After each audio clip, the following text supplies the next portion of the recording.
and welcome to episode 485 of the Connected Podcast from Relay FM. This show is brought to you by NetSuite and Nom Nom. My name is Myke Hurley, and I have the pleasure of being joined by Federico Viticci. Ciao, Federico. Hello, Myke, and thank you for having me on the Connected Podcast. Anytime. Thank you for joining me. Episode 485. It's a pleasure. And it's my pleasure to also introduce Mr. Stephen Hackett to the Connected Podcast. Hello, Stephen. Thank you, Federico. Thank you, Myke. Thank you for having me on the Connected Podcast. Yeah, let's do the Connected Podcast This is together. Great. I have some Connected Podcast follow-up. Okay. An anonymous Connected Podcast listener wrote in to say, okay, this takes some turns, all right? You just got to bear with me a second. It really does. It starts and then it takes this just takes a bunch of turns, all right? We're going to take some harsh lefts, some harsh rights. Yeah. So this listener wrote in to say, I recently went to a very tragic funeral of a friend who suddenly passed away. That's turn number one. Yeah. Then we continue. Attendance was so large, there was a spillover room where we watched the funeral service via Zoom on a projector screen. Okay. This feels like a real tragedy, right? Okay. Well, obviously this person was very beloved and there were a lot of people. Okay. Yeah. This resulted in the macOS reactions feature interrupting the funeral several times as people gave remarks, including the priest. It kept interpreting their gestures, sending big thumbs up and balloons behind them. Oh my God. It even did it during the slideshow of photos of the deceased, just random balloons and emoji appearing over treasured images set to sad music. Oh my While God. horribly embarrassing for the venue, it gave my colleagues and I something to look at each other and laugh about during one of the saddest days of our lives. I will tell you right now, we have made reference to the fact that this is a bad feature in some of these kinds of instances. I would say this was good. Like, that was obviously a horrible day. Yeah. The people in that room were having the best time they could have had in that environment. This is not what that feature should be for, right? But if you were in that room, you would not have been able to help yourself but start laughing, right? Like, I feel like it would have lightened the mood a little bit, at least for these people. Yeah, I honestly don't know what to say here. This sounds... it's one of those like dark humor type situations. This...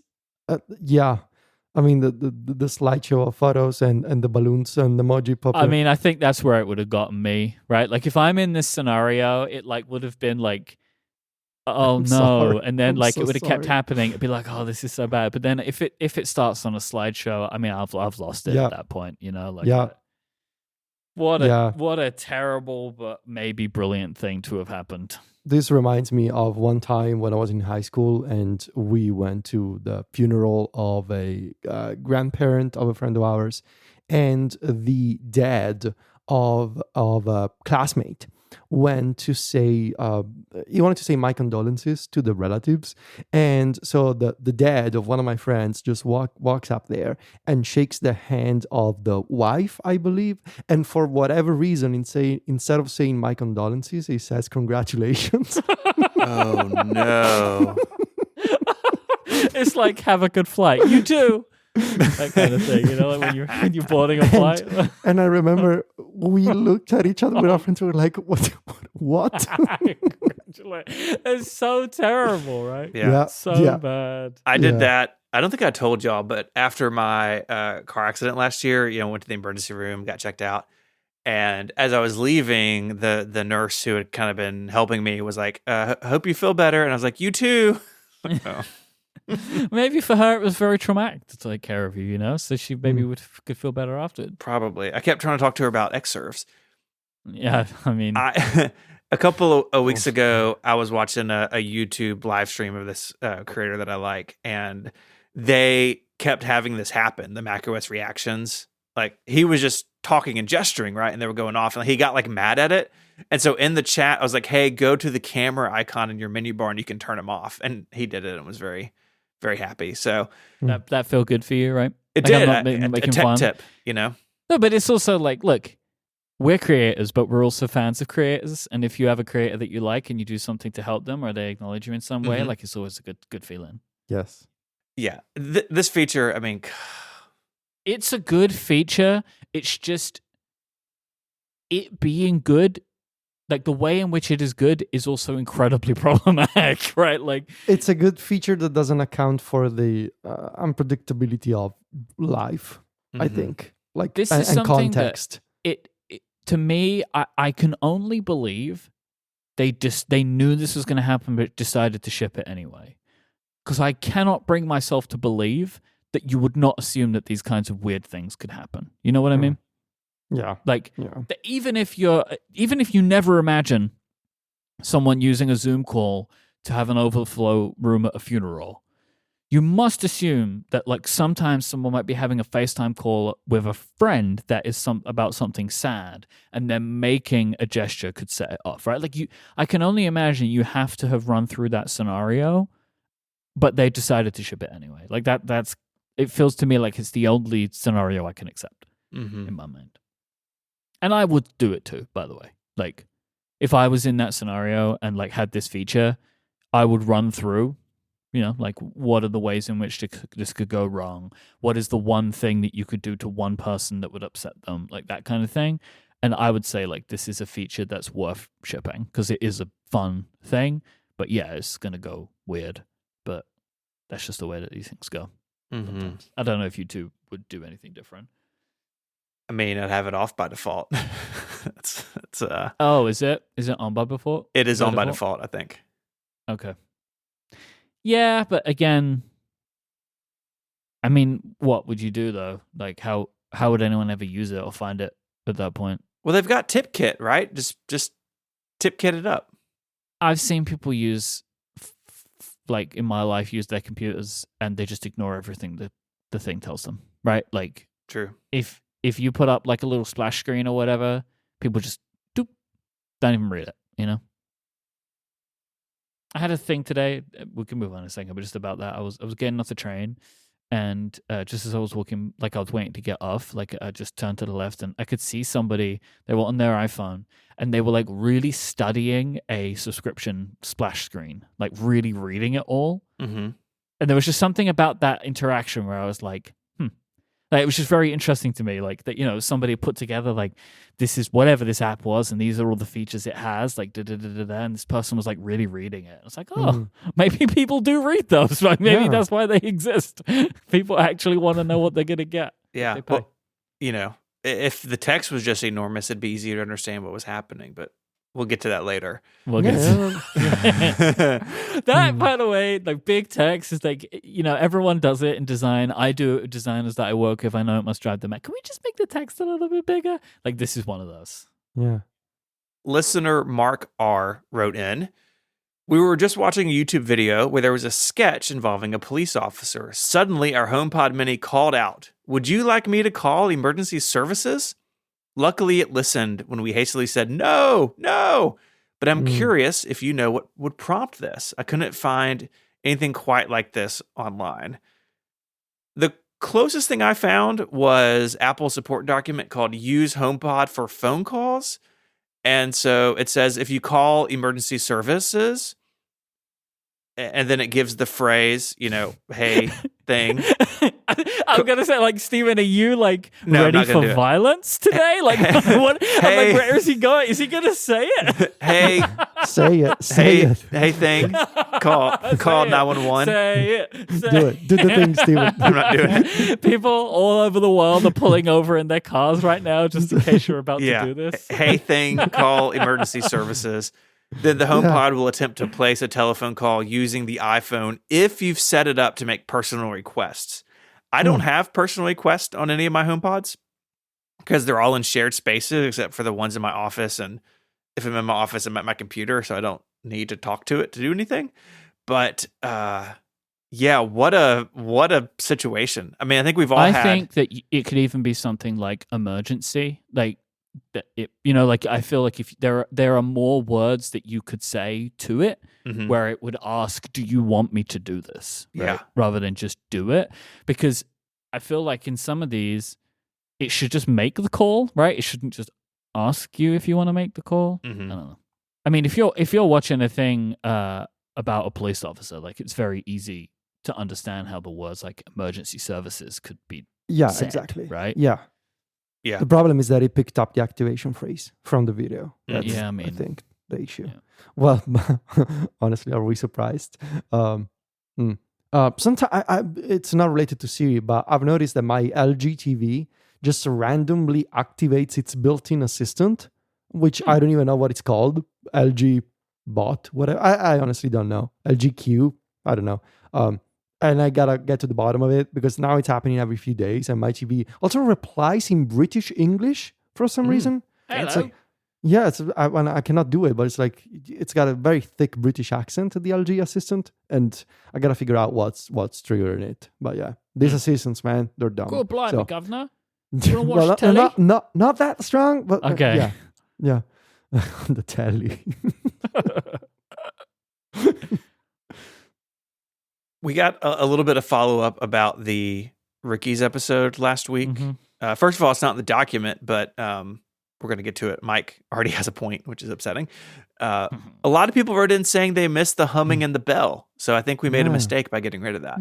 I think our humming era is over, Wow. Really? to be honest. We I feel passed our like we humming were era? losing steam on it. I feel like we weren't enjoying it the same, and it was just becoming a thing we did. I feel like we're past our humming era. Okay. Okay, I well, mean, I have also seen feedback in the past where people ask us to please stop doing it. So I think, The anti-humming alliance. yeah. Or maybe I'm anti-hum now. I don't know. But I think our humming era is over.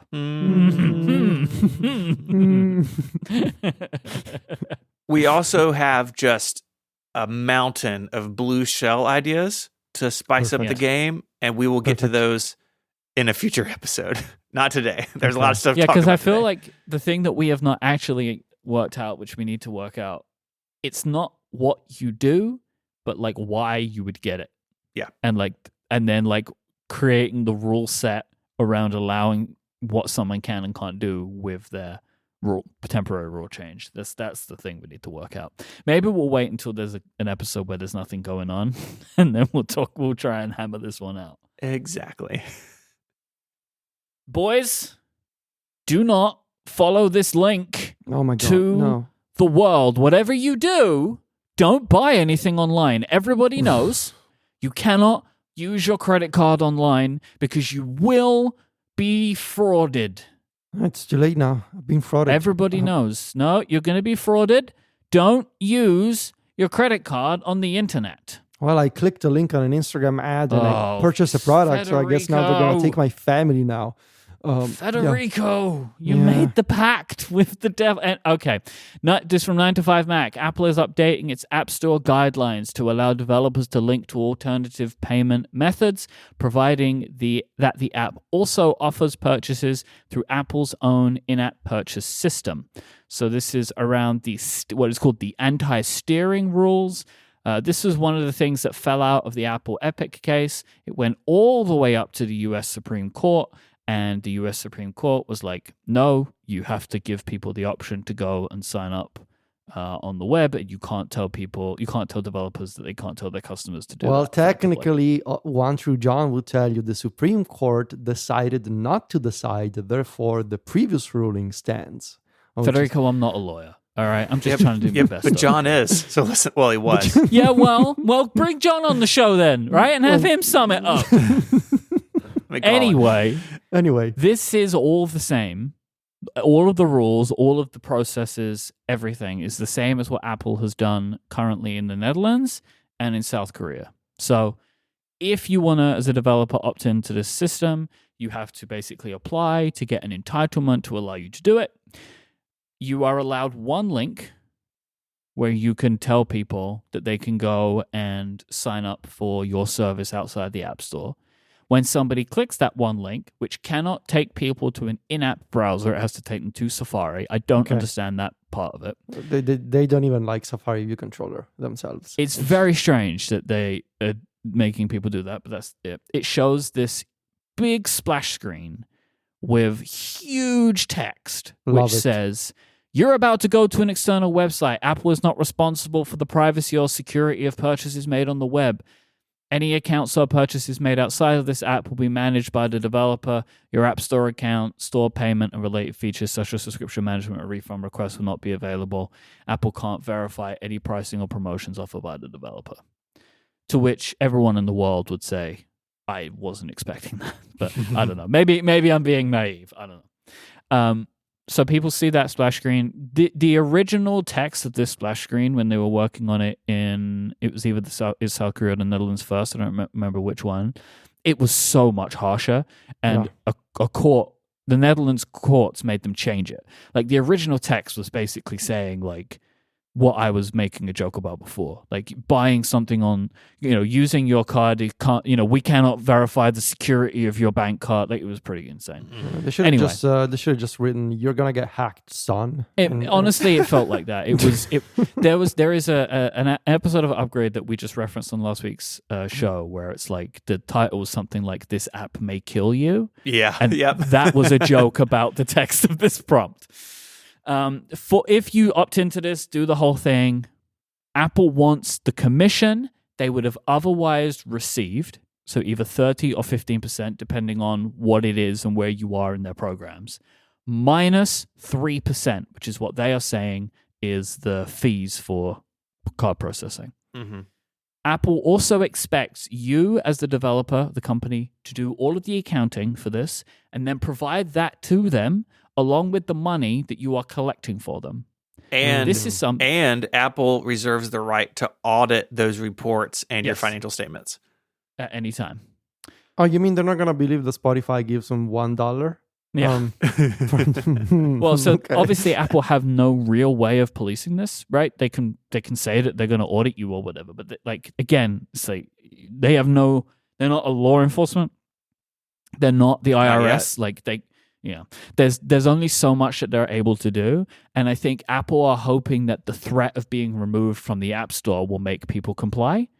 But they did give this quote. This is either they gave this quote to 9to5 or it was in some documents. I'm not sure about it, but it's in 9to5 Mac. Apple said, although developers are contractually obligated to pay the commission, as a practical matter, with hundreds of thousands of developers with apps on the US storefronts for the iOS and iPadOS app stores, collection and enforcement will be exceedingly difficult and in many cases impossible. I do feel a little bit like, boo-hoo? Like, you know what I mean? Like, and Apple's whole thing about this is the 27 or 12% is what is to pay for all of the things they give you as a developer, namely the SDKs. Yeah. I have my views on this, and other people have their views on this, and Apple have their views on this. I think the whole thing is ridiculous, personally. Mm-hmm. 9to5 Mac, I also got this from them saying Apple has provided templates that developers can use for communicating with customers about alternative in-app payment systems. You can say, and this is actually much more lenient, like the wording that they would like you to use than I expected. You can say, for special offers, go to this link. Lower prices offered at this link. To get X% off, go to this link. Buy for blank at this link. Like, that is surprising to me that Apple was fine with you saying to get like 27% off this price, go here.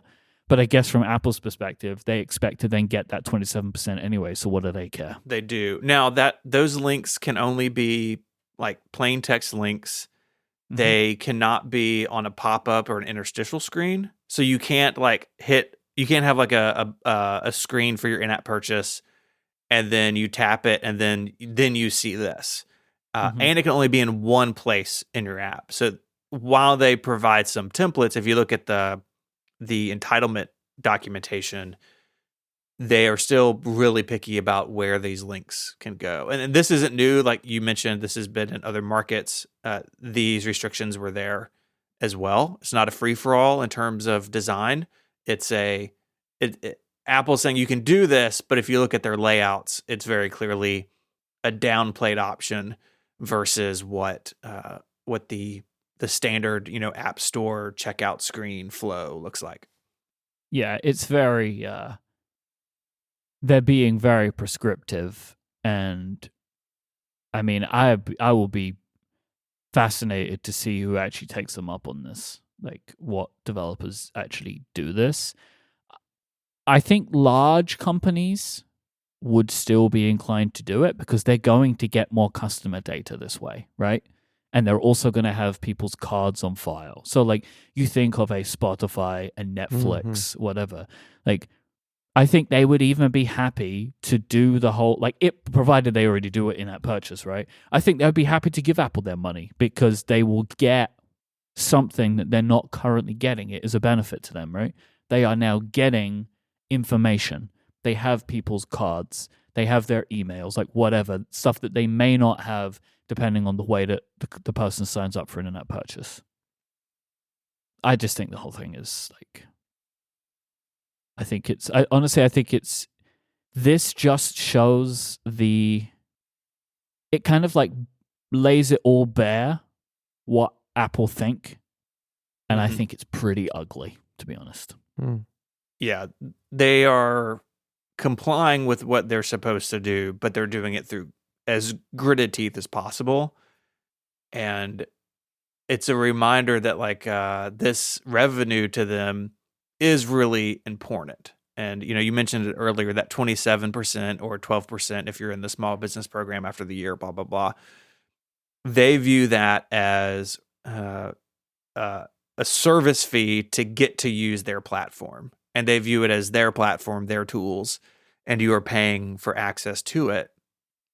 And that's the part that I think rubs a lot of people the wrong way. I mean, it is, yes, technically you can go now outside the App Store for these purchases, but Apple has done every single thing they can to disincentivize developers and users, honestly, to do it. And I agree with you. I think if anyone does it, it would be big companies. I know, our friends who are indie developers, I don't think any of them are interested in this. And I really don't blame them. Because like the amount of work you would have to do the accounting, because you will be too scared that Apple's going to kick you out of the App Store, right? But the whole thing it's just madness to me. Like, I just think it's like, yeah. It's funny to me that it is called an entitlement. Like, you feel entitled to do this. That's an old word, though. I mean, they've used that forever. No. Yeah. No, I'm saying the irony of it being called an entitlement is what is funny to me. Like, I know what it means in like what Apple's saying, but this entitlement is their entitlement for that money, which I think I've said this for years. I think they've gone too far. And I think they're continuing to go too far. And I think the next 12 months, we're just going to see more and more and more of this. And like how much they are willing to give and what they are willing to give up to get what they believe they're entitled to. I just think it just gets like messy. And I'm just not sure that Apple deserves all the money that they think that they should get. Actually, no, I'm not sure. They don't deserve all the money that they think they should get, in my opinion. I mean, obviously, there is value in Apple providing you with the platform and in the SDKs. And the question is, and I agree with you, Myke, the question is that worth 27% of someone else's work? And especially you get this problem, which I think it's impossible to separate the context of like the $1 trillion company wants 27% off of your work because of fees, and that just doesn't sit right with me personally. Like, would 10% be better? Sure. Would 15% be better? Yeah. And I mean, my personal opinion is just pick a lower number and stick to that without all these exceptions and all these screens and entitlements that just make you look petty. Even though I do understand that there is a cost involved with Apple building the platform, and I agree with that. But the cost seems too high, in my opinion. It's not the only place that they're making money, right? They're making the actual money from the sale of the iPhone. Mm-hmm. Yeah. And like part of the reason the iPhone is so successful is because there's apps on it. Now, exactly. I'm gonna pick on Underscore for a second, right? In a good way. He is someone who I know is happy to pay the 30% because it benefits him, right? Like he has built a business on what Apple has provided, right? And like I think that makes sense. Fine. But if you look at Spotify, right? Spotify doesn't like need Apple to be successful, right? People want Spotify, right? So like for Widgetsmith needs Apple to have done what Apple did to make Widgetsmith a success, right? Spotify was already successful. People already wanted it. Like there is a thing to me where I'm not sure why Apple believes that because they have an iPhone, they should have 30% of Spotify's revenue.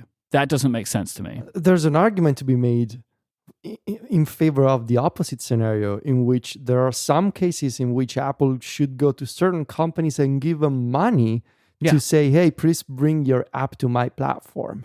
Yes. You know, like, yeah. Or like cut some kind of deal, right? Like that is, I mean, I know that you can get in like weirdness with that. Like I know they're in trouble right now because they cut a bunch of deals, but they cut them in secret and said that there were rules for everybody else. Like if the rules were we make deals, like it would be fine, but that's not what they said that they did. But anyway, I maybe I'm simplifying it. We've already established I'm not a lawyer, but I just, it's funny to me that like for Apple, because they make the SDK so there are apps for the iPhone, so people want to buy an iPhone because they sell the iPhone. But then they also think that people should want to pay them to make software for the iPhone. It's very weird to me. It continues to be weird, and this is just completely barefaced, in my opinion, of like what they are, what they think, and I just don't agree with it. This episode of Connected is brought to you by NetSuite. If you have a business, you might be able to relate to this. Things get to a certain size and cracks start to emerge. Things you used to do in a day are now taking a week. You have too many manual processes and you don't have one source for truth. It's never a good feeling when everything in your business is disjointed. Too many processes in too many places. You want clarity. You want one place where all the important stuff happens. The solution to untangling that disjointed feeling is NetSuite. NetSuite is a software company that has developed a cloud-based management platform to help you and your team deal with key business processes like enterprise resource planning, financials, CRM, e-commerce, inventory, and more. I know that if I have too many manual processes, getting work done feels hard, and I can't be as productive and successful as I'd like to be in my business. Okay, so you don't want those cracks to emerge. Well, you should know three numbers: 36,000, 25, and 1. 36,000, that's the number of businesses that have upgraded to NetSuite by Oracle. NetSuite is the #1 cloud financial system, streamlining accounting, financial management, inventory, HR, and more. 25 is because NetSuite turns 25 this year, just like Federico. That's 25 years of helping businesses do more with less, close their book in days, not weeks, and drive down costs. And 1, because your business is one of a kind. So you get a customized solution for all your KPIs, one efficient system, and one source of truth. Manage risks, get reliable forecasts, and improve margins. Everything you need to grow all in one place.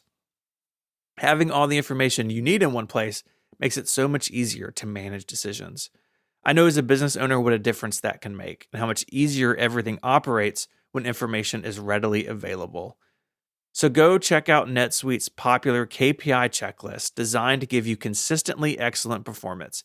It's absolutely free. You can check it out at netsuite.com/connected. That's NetSuite, NETSUITE. netsuite.com/connected. Go there now, check out the free KPI checklist, and make sure your business is one that continues to thrive. Our thanks to NetSuite for their support of the show and Relay FM. Vision Pro pre-orders start this Friday, and we'll get to our plans in a second. Oh boy, do they! But I wasn't aware. there's a lot of stuff. Apple's churning up the press cycle.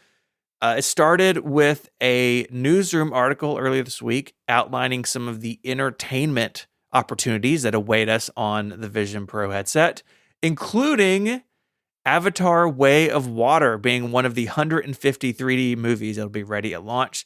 That means Myke gets a flexi. Ding. Good job, Myke. So look, this is the year I'm going to win it, and it's fine. It's already started the way in which it will continue. I'm the winner right now.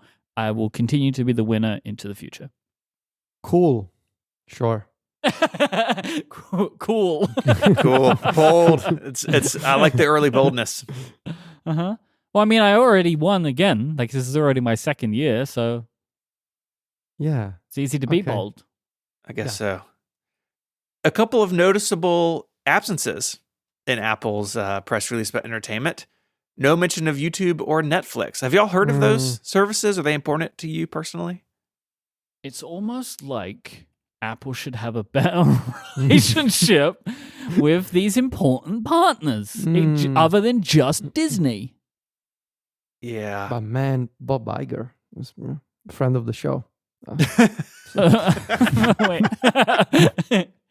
The Disney thing sounds awesome, though, right? It does. Yes.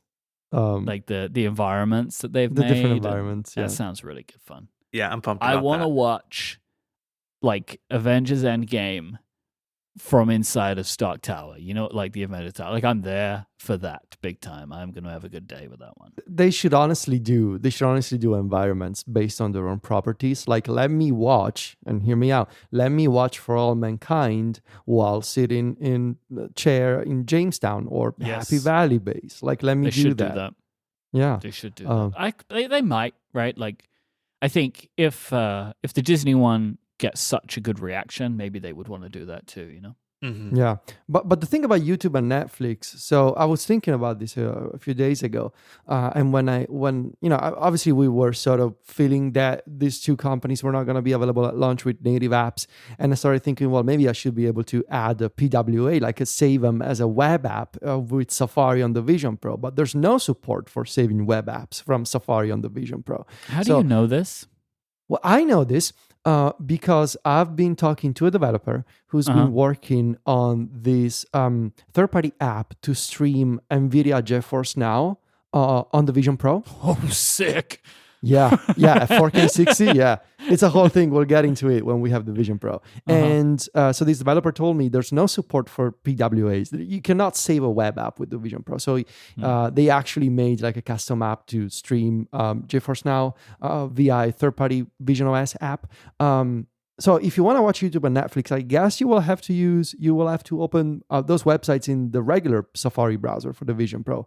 And assuming that those are gonna work, and I assume so. Apple says they could try and head this off in the press release. They're very aware of what they have and haven't got, where they specifically say that you can watch look. Users can also watch popular online and streaming video using Safari and other browsers. Yeah. Okay. Which so is I'm assuming one of the most hilarious lines in a press release. You know So- those other popular online streaming video things? Yeah. Don't give them your payment details directly, but they're Whatever out you there. do. so I'm assuming that and I would love for some developers to confirm this with me. I'm assuming that Safari on the Vision Pro presents itself with a macOS user agent or an iPad user agent to websites. In that case, any website that works on an iPad or Mac should just work just fine on the Doesn't- Vision Pro. I mean, doesn't the iPad present as a Mac now? Wasn't that a thing well, that they if did? you enable the desktop mode is enabled by default. If you disable it, it presents itself as a tablet browser, which is the old user agent. Again, trying to set your mind back. Like I know that when we did it, it was looking at a website and that looked like a desktop version of a news website. Yeah, or whatever, yeah, right? Like yeah. it didn't look to me like an iPad. I mean, surely it isn't, right? If I go 100 inches on this screen as a mobile view, Yeah, exactly. Yeah, that's the only potentially interesting thing for web developers. Like if you have this person opening your website from a Vision Pro and it presents itself as a Mac, and then it becomes this giant like 180-degree viewport. How do you account for that in your web design? I guess you don't at this point.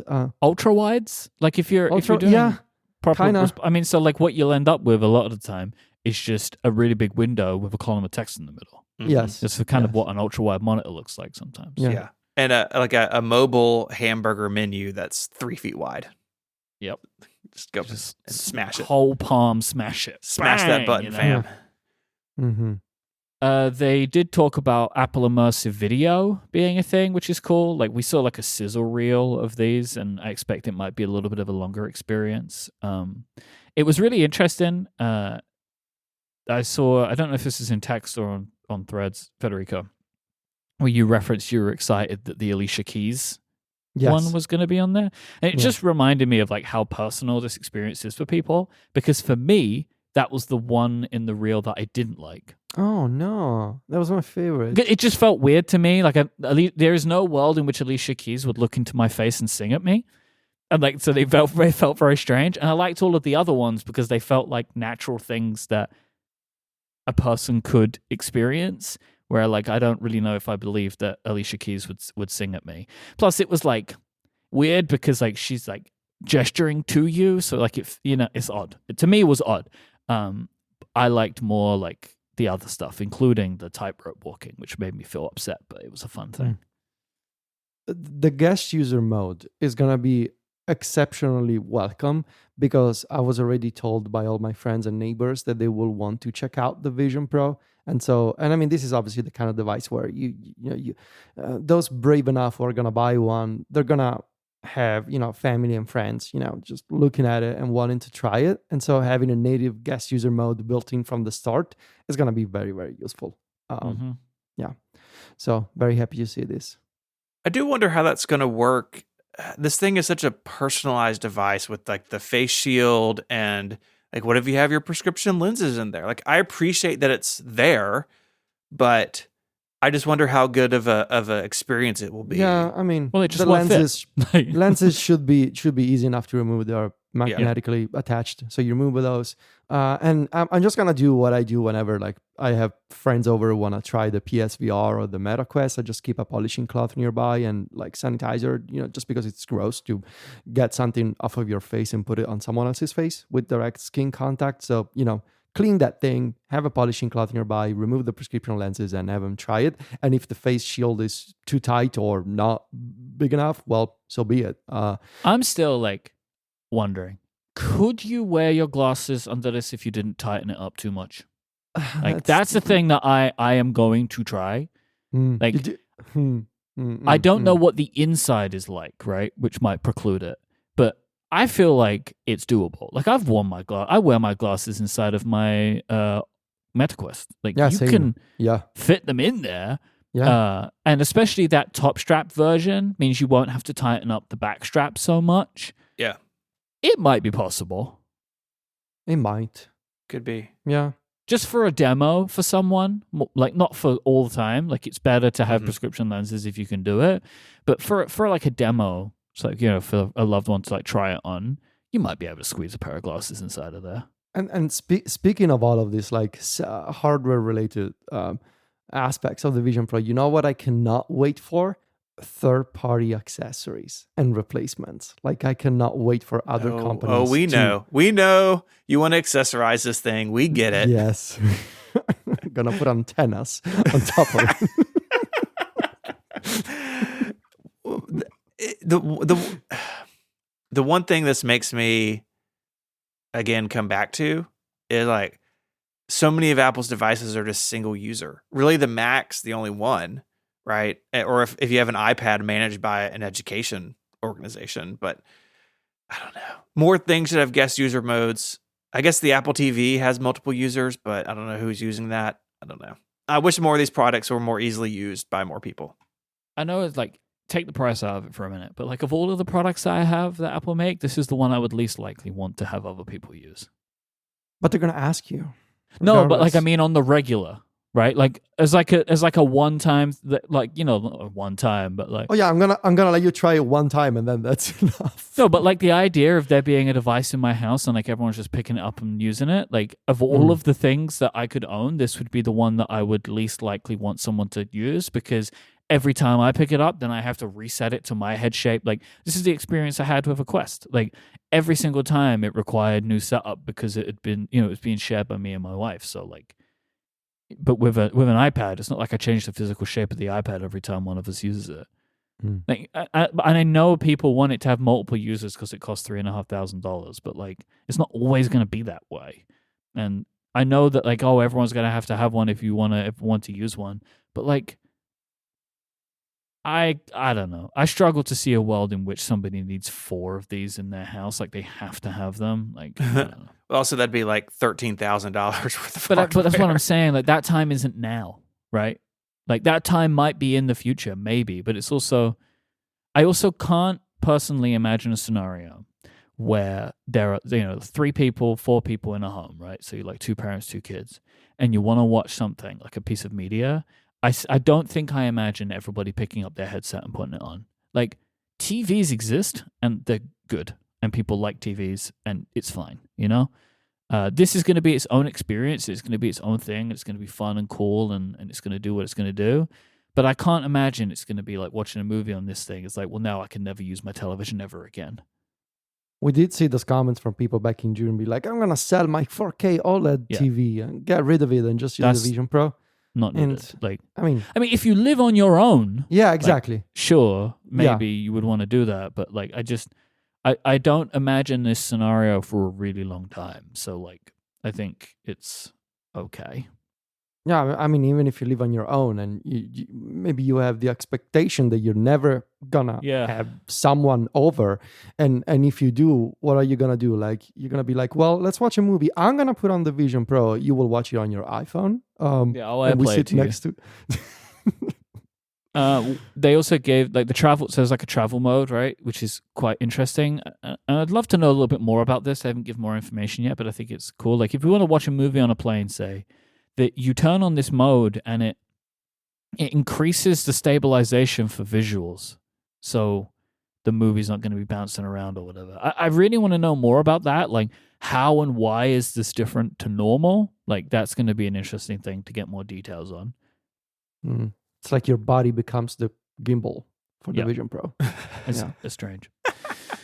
So a couple of weeks ago, Mark Gurman reported on social media that the reviewer experience for the Vision Pro was going to be quite different, and that it would include 2 sessions with Apple, then hardware given over. So like you'll go in this week and they'll give you a demo, and then go in next week and you get another demo, then you get the hardware and you publish the review, I expect, the week of it going on sale. Like I think normal, right? Like to my memory, reviews never go up before pre-order. They go in between the pre-order buy window.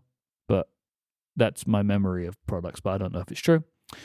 It looks like that has started because also for the first time, Apple has allowed people to have photos of them wearing the units, although Apple is taking the photos. I understand why they're doing this. They want them to look as good as they possibly can. And so, there seems to be some Apple photographer who's been taking pictures, and a bunch of people have been posting them over the last 24 hours and also given some early impressions. It seems like there is no embargo for these at all, which was the same as for WWDC. Like there wasn't an embargo on people's experiences. I'm sure there'll be an embargo on a review, but Apple's crafting this hour-long, what looks like, or I think I heard someone say like an hour-long experience, which is a little bit longer than what was at WWDC. And then next week or whatever, maybe they go for another one. But so there's a bunch of reporting about it now. These aren't reviews. These, I think, are barely first impressions, right? It's just a little bit more information. More people have got to see it than they got to see before. Yeah. Some people got to see it multiple times, and therefore there are more takes. Yeah, I think that's cool. I mean, in lieu of a keynote, which clearly they're not doing, I think having people come in and then be able to talk freely about it, like a bunch of people in the tech press and sort of the creator space have just been answering open questions on like Mastodon and Twitter and Threads over the last couple of days as they've experienced this. And that's kind of like a low key, interesting way of doing it. And well, you're speaking to the works. enthusiasts, right? Like, because they're the people that are going to buy this, if anyone. It's enthusiasts and developers. And so like this rollout is pretty smart. They know who's going to be buying this. They know who they're talking to, and they're finding a way to get to them, which isn't necessarily drawing the attention of the entire planet right now, because there kind of isn't really any point in doing that now. It seems like where they're going with this. Been a lot of conversation about the weight of this thing. Yeah, that was interesting. So there's an Engadget, the Engadget Roundup, they talk about it. Marcus Brownlee talks about it too. I don't know what to think about this. Did it feel heavy to you back in June, Myke? The way that I thought about it at the time, like I don't really remember now, but I remember saying at the time, it reminded me of the AirPods Max. Yes, we had this conversation, yeah. It was heavier than any headset I'd used, but it didn't feel to me, again, with a 30-minute experience, like it was so bad it was going to cause me a problem. Like, it wasn't the most comfortable thing that I'd worn, but none of these things, they're not comfortable. Like, inherently, they are not comfortable, but there is a level in which you are okay with it. And I think that will, I mean, I don't know, probably it will be that way. We'll see. Like, there are a bunch of people that say they can't use AirPods Max because they're too heavy, but I use my AirPods Max fine. Like, I use my AirPods Max for 9 hours at a time, right? That they are my airplane headphones. And so I expect that there is an element of that. It's going to be everybody's own individual experiences, but that's the same again for like every product. Like, I use a mouse that other people can't use. Steven, do you use the mouse that I use now? You changed, right? I'm using the MX Master 3S. Yep. Yeah, but there was a time where you didn't want to use that mouse because you'd use something similar and it hurt your hands. Yeah. The original MX Master didn't really work for me, but this one's pretty good. I've been using it, I don't know, 6 months. But like this product will cause neck pain for some people. Like, that is just inevitable. But probably different people will be able to experience it differently. Like, it being heavy doesn't mean that it's going to be bad. It's look at the thing. You can see it's heavier than a Quest, right? Like, we all knew this. Like, it also looks way nicer than a Quest. Yeah. Exactly. Like, you know, there's been a lot of people making fun of this and whatever. Like, it looks weird. Federico's post on Threads was the very best one, where it was like as if you were choosing a fighter from a video game. Very good. But like, I think of all of the devices that have existed, this is the best looking one. Like, it doesn't mean it looks good, but I actually think it's handsomely designed. Like, I think the thing looks pretty cool. It's very futuristic. It looks premium. It looks like something that costs $3,500 in my opinion. It does. Notably, one part of the design we haven't seen, though, is the eyesight feature. People who went in for these demos apparently got to see it, but no pictures of it and no video of it. And so all we have is that press release photo. I think the fact that it hasn't been panned by these people is actually pretty positive, because I think it is the thing that has drawn the most criticism, right? Visually, I think, is the eyes. And I think the fact that correct me if I'm wrong, I haven't come across anyone that said it was terrible, but that it was just like a little bit weird or like a bit, just strange. Nobody said I was looking into the eyes of a monster. Yeah, or that it was broken. Because there's been a lot of people have a lot of theories about this device. And I've heard a lot of people saying, clearly the eyesight thing is not working and they've taken it out. Like, I don't know, whatever. Like, we all draw our conspiracy theories from the way that we build our business on talking about what we think Apple might be doing. But there's a lot of... I thought you were going to say conspiracy theories for a second. I was like, no, we don't. I mean, it's not, right? Sometimes it's not that. And I think that this is just a thing where it seems like it takes a lot of setup to do, because it's related to creating your persona. And I think they just, like with everything, they want to control this part of the experience, the whole thing, for as long as they possibly can before it gets out there. But like, there's even, I think it was in the Engadget review, where they said like they saw somebody blink and it blinked. Like, that's cool, man. Like, this is cool. You might not like it, but it seems to work. Yeah. I do wonder if, and other people have said this too, it's not super original, like, is the eyesight something that they would lose if they try to make a cheaper version of it? Because it's like a whole set of screens and sensors and stuff just for this. And I'll be curious. I mean, in their initial talking about it, it seems very important to them that people around you know what sort of mode you're in, because if they can see your eyes, then they can see you. And if they're in an immersive mode, it kind of has that blue screensaver-y thing. And I wonder how important that really is to people in the real world, or if people will even know the difference between them, right? Like, if I'm using this and my wife can see my eyes, does she know that I can see her, or is she going to be, is she going to want me to take I it off think to that have a people will conversation know with that. her?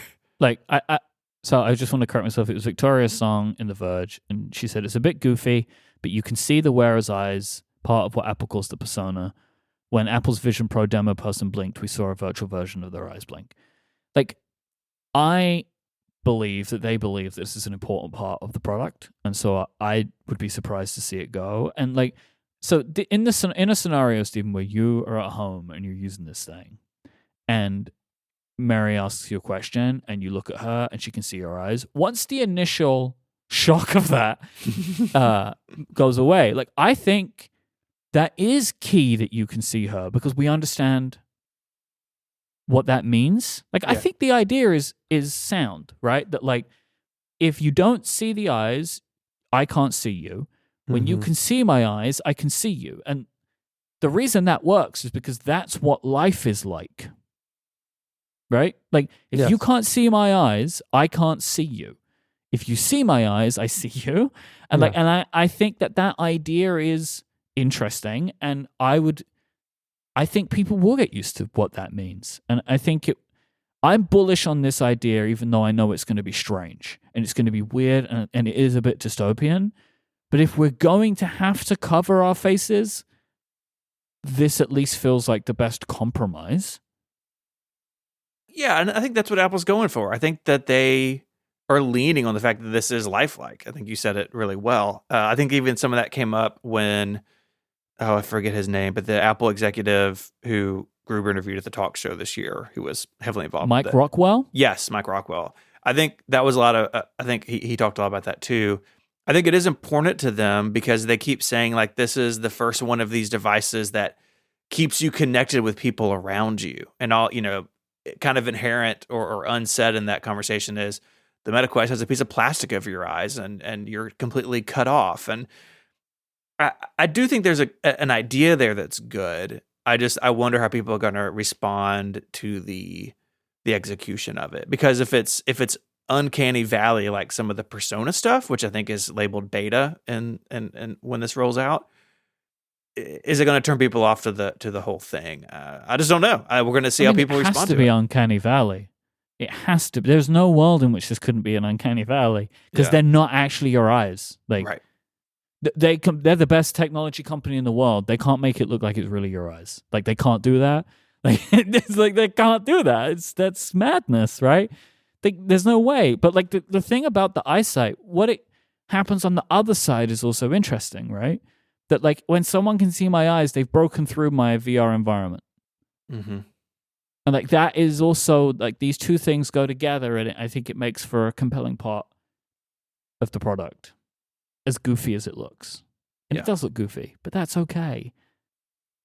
And maybe there's something about the goofiness that kind of makes it endearing to some people. Like maybe looking at it now, it's kind of strange and maybe even a little off-putting, but maybe that's okay because it makes it less threatening in a way. I don't know. I mean, I haven't used it. No one's really seen this. It's been able to talk about it, so I guess we'll find out. The less threatening is a really good way of putting it. Yeah. I will say during, the announcement and stuff and WBC and afterwards, kind of showing Mary some of this stuff and like talking about it with her, the eye thing kind of freaks her out. And I have no doubt it's going to freak a lot of people out. Yeah. It's going to. But what I mean is I think that there will be a tailing off of that. Like, there is the initial reaction, and then you just kind of get used to it. Like, because there have been, if you think about the time that we've been in technology, there have been these kinds of things have happened loads of times. Like, just look how mainstream those Ray-Bans have become. Yeah. Like the Meta Ray-Bans with the camera. Like, what people didn't like about Google Glass is it had a camera on it. But now the Meta Ray-Bans are mainstream product that people are just buying because it's cool on TikTok. You take fun videos, and people aren't really asking that question anymore about, but you got a camera on me, because like we've moved so far from that point because there are cameras everywhere all the time in our faces, and we just don't care about it the same. Mm-hmm. Like stuff moves on, right? This will be weird at first. So what are our plans? What are our plans? What are our plans? What are our plans? How about, look, we are running a spectrum on this podcast of effort. Like, there's all kinds of efforts going on. Yeah. Do you want to start with Steven? Least effort? Mine's the lowest effort. Yeah. I just got to be up at 7 a.m. to order this thing. Apple rolled out some of those details about ordering, and you're going to need a Face ID equipped equipped device to scan your face. And my plan is to be in my office, do the thing where I can have my laptop open and have my phone with me and see which one comes up first. It seems like if you start on the web, then it kicks you to the Apple Store app, or maybe later you go in there and scan your face with Face ID. But yeah, my plan is to pre-order because as we get to y'all's plans, I think I have the most likely chance of having one on day one. And I spoke about this on More Power Users, but my interest in this is like 75% professional, talk about what Apple's doing with their new platform, and only about 25% personal. I don't know where this fits into my life or my work or whatever, but here we are. So yeah, my plan is to get up and to drop a bunch of money on Friday morning. Well, we all have the same chance of getting one. Right? We all have the same chance of getting one. It's then just about like the way in which it is collected. Yes. I'm going to put Federico second on the effort scale. Yeah. I created this whole system with John. I'm using a spare iPhone and a secondary Apple ID that belongs to John. That John was kind enough to set up for me. So I will log into the Apple Store app with a VPN, pretending that I'm in the United States and that I am John Voorhees purchasing a Vision Pro. I am going to use and I gotta do it myself because of the face scan, right? So I'm gonna do it and put in the order using this VPN and Apple ID that belongs to John method. We have already tested this method, and I bought a 30-pin dock connector for John from the Apple Store because he needed it for his revived iPod, so the system works. I love that was your test. What's the oldest thing in the Apple Store? That was my test. John should get it tomorrow. Also, because I need the prescription, but Apple said that in order to get the prescription lenses, you're gonna have to upload a valid prescription issued by a U.S. eye care professional. So I found a way to get one of those. I have a U.S. prescription for my glasses, for my lenses. I have a PDF ready to be uploaded to Apple's website. So I will put in the order and I will upload the prescription. I will also purchase the Belkin clip for the battery because why not? And I'll have the Vision Pro delivered to John. Then John will overnight it to me, and I'm gonna pay a very, very large amount of money on shipping and taxes for Italian customs, assuming that Italian customs will not block my Vision Pro. Fingers crossed there. And then hopefully I'll get it after a couple of days at home in Italy. So that's my system.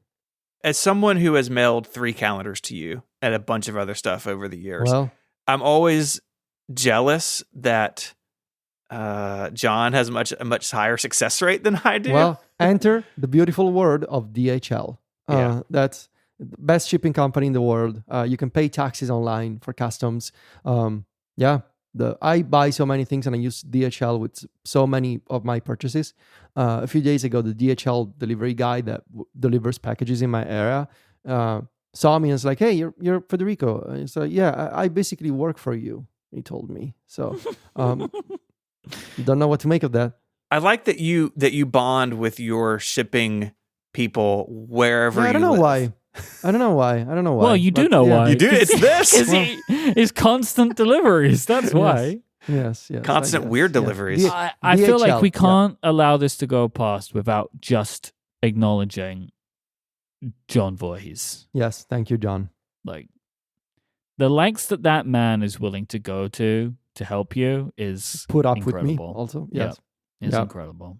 Yeah. So effort. I'm gonna do all of what Federico did. Right. I'm gonna order one With John? With John. No, I'm gonna. Well, in that I'm gonna be at home trying to order one. I am going to try and order from home, and we'll see how that goes. I can buy from Apple.com, like it's a thing that I can do. So with all of my information, I've done it before, so that's going to be my thing. I'm not setting up a second iCloud account or anything like that. And so if they say, hey, you can't do this, well, that's me out of the game. But I'm going to be attempting to buy one. If I place an order, I will select it to go somewhere in the US, depending on, I don't know, what availability is or whatever. Then I'm going to go get it. In person. I'm going to go pick it up. Like with an airplane and stuff. Yep. I'm going to fly and go get it. My thing is, if I'm doing this, like if I'm really going for this, if I'm putting the effort in to try and buy one of these things, I'm not leaving anything to chance. That's my that dude can't be approach here. trusted.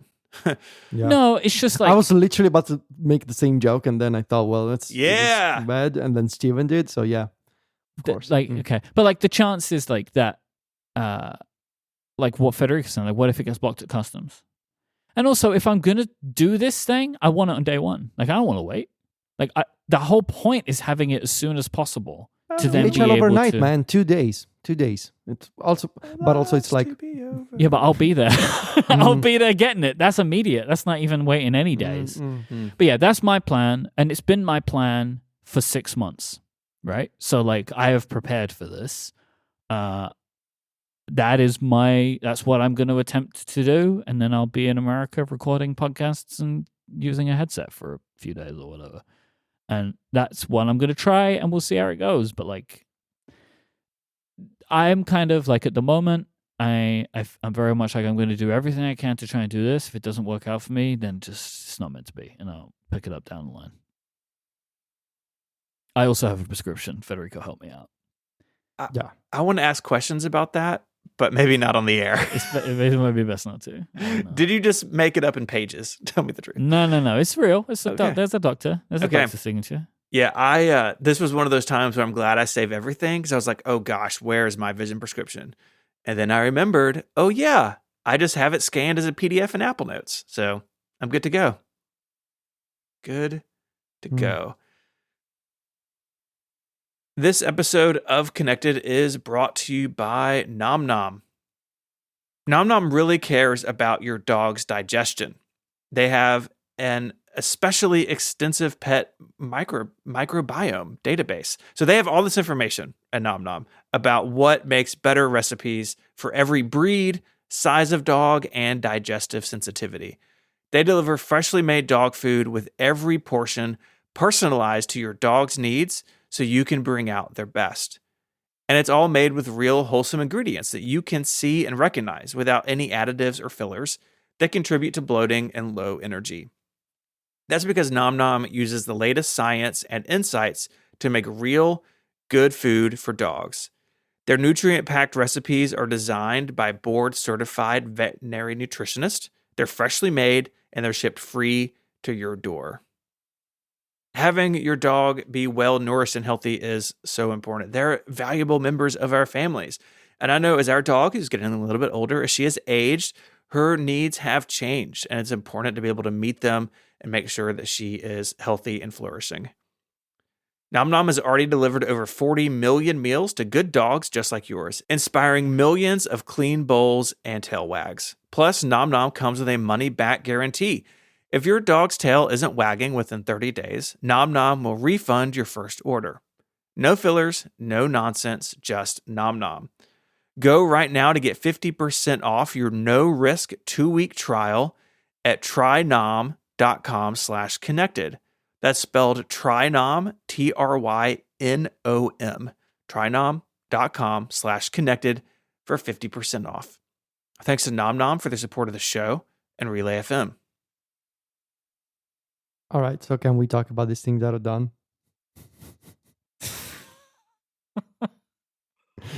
Probably we should, yes. just just quickly, because I mean I recognize that it's a very peculiar thing that I've done to my iPad Pro. Yep. So I published a story on Mac Stories about this mods that I've done to my iPad Pro, and specifically to the Magic Keyboard. And I mean, one of them is kind of pretty regular stuff. I'm using the paper-like screen protector, and the other two are sort of somewhere in the weird spectrum of things, especially the third one. So I'm using a paper-like because I wanted to get rid of direct sunlight, reflections, smudges. Even though that wasn't my top priority, I really wanted to have a better way to work with the iPad Pro while I'm waiting in my car, or just when I want to work outside on my balcony. The second mod is I've been using these magnetic mounting clips made by a company called Rolling Square. I'm sure if you are into tech and iPads and MagSafe, you must have seen these on Instagram as advertisements. They've been everywhere. So this is a magnetic clip that I attached to the back of the Magic Keyboard for iPad Pro, and allows me to mount the iPhone next to my iPad Pro.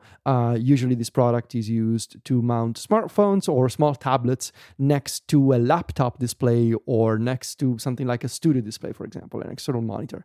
And the third and weirder mod is the two additional Rolling Square mounting clips. They are called the Edge Pro mounting clips, to put two portable, very small speakers in stereo mode next to the sides, like on the sides of the iPad Pro. Any questions? Yeah. Are you familiar with the SNL skit with David S. Pumpkins? No. You might. It was Tom Hanks, and he was dressed as a pumpkin guy, and he's dancing, and then he does this whole weird dance. He goes, "Any questions?" You just reminded me of that. Okay. You will have seen this at the time. It was one of those things. It became a meme for a while. Anyway, does the iPad want to topple back with all this extra weight on it? No. It's still heavier than the small speakers. They're made by a company called, how do you pronounce it? Scotia? Scosh? I don't know. I have no idea how it's pronounced. But no, the iPad doesn't topple over. Okay. It's still heavier than all of that. The mounting clips are pretty thin. They're like 2.5 millimeters thin. There's a photo in the story where you can see the thickness from the sides. And yeah, no, the iPad stays pretty stable, and even when the iPhone is mounted, when I'm so for example, let's say that I'm typing with the iPad on my lap, and the iPhone is resting on the magnetic mount, kind of like floating there on the left side of the iPad. It doesn't wobble, it doesn't detach because of the MagSafe connection that there is in the back. Obviously, there is no actual MagSafe; it's just magnets. Yeah. But yeah, it's using the magnets of MagSafe. Yeah. this is like a transformer. Like, Yes. is what you It's feel. like so many people on Mastodon and Threads have sent me pictures of do you guys remember the Handy Boy? Yeah. Like from in the 90s, like those Game Boy mods with like extra controls and a magnifying glass on top of it, extra buttons, and like these wings on the side. That's the idea. Yeah. I don't know. I look, sometimes I do things just for the chaos of doing those things, like for the meme of it. But there is a meme component to this, but actually, like, I am using these things in real life every day. Like, I was using the speakers this morning. I use them every time I'm in the car. I'm using them. It's not just chaos for the sake of chaos. I'm actually using them. I will say Chris Lawley one-upped you doing it with an iPad mini on the side. Yes. So Rolling Square, they also advertise the tablet mode, which should work if you use two mounting clips instead of just one. I may try the iPad mini one because it looks fun. You referenced this in your article about, they also say about sticking an iPad onto a laptop.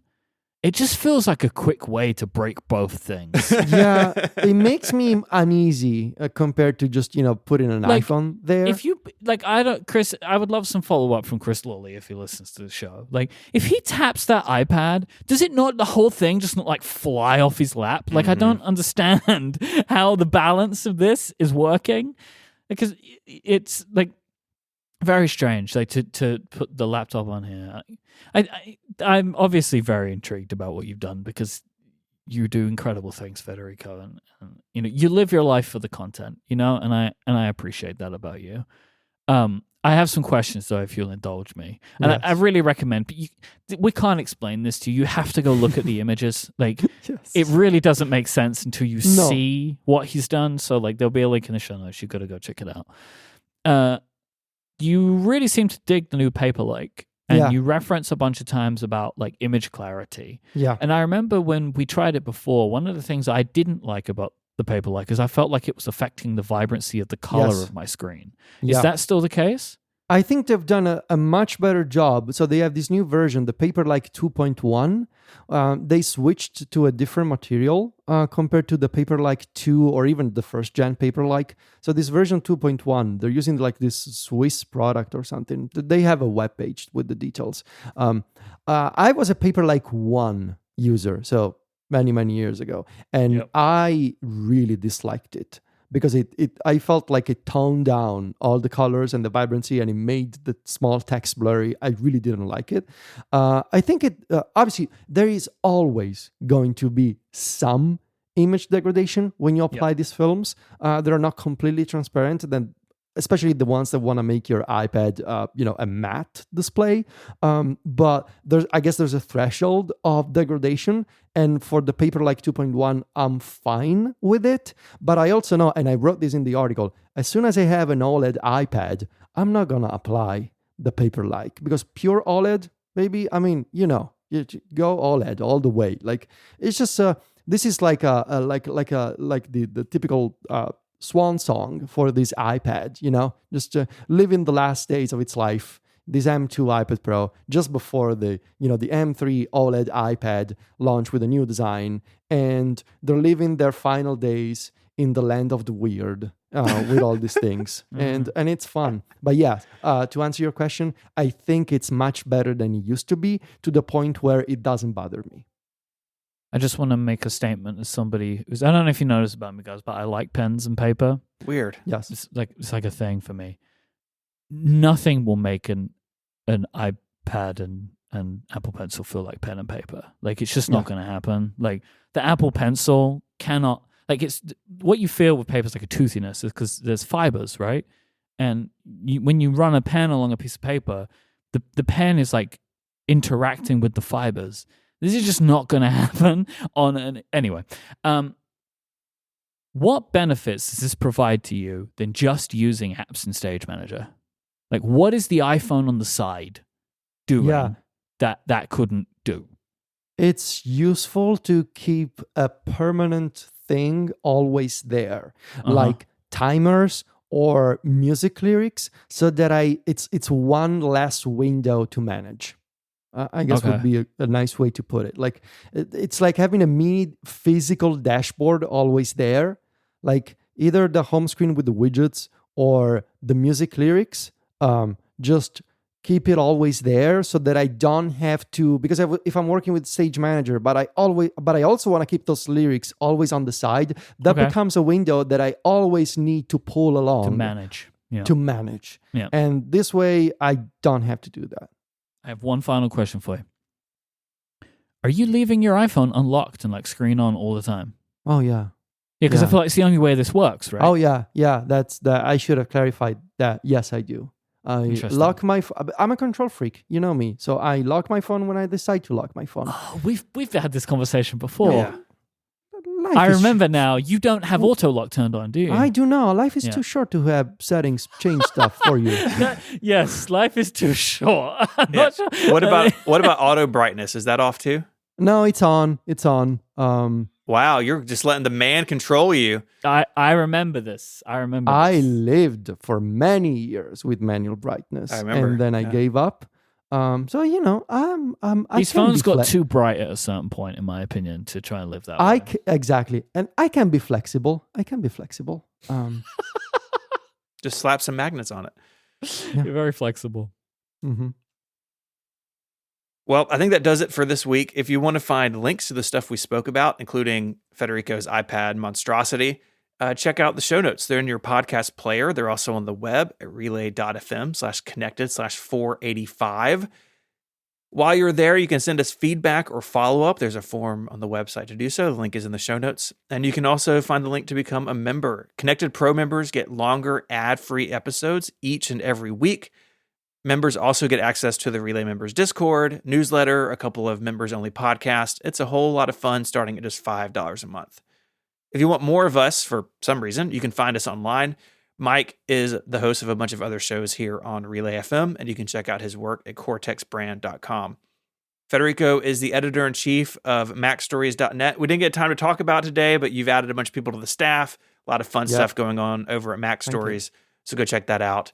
You can find me at 512pixels.net, and I co-host Mac Power Users each and every Sunday here on Relay FM. You can find us on Mastodon and Threads. There's just a lot of, just search us. There's too much to read this week. You can just find us there. We're out there. You know who we are. You know who we are. And if you don't, why are you still here? You know what I'm saying? Get out. Wow. Yeah. Wow. You can I'd like to thank our sponsors this week, NetSuite and NomNom. And until next time, guys, say goodbye. Arrivederci. Cheerio. Bye, y'all.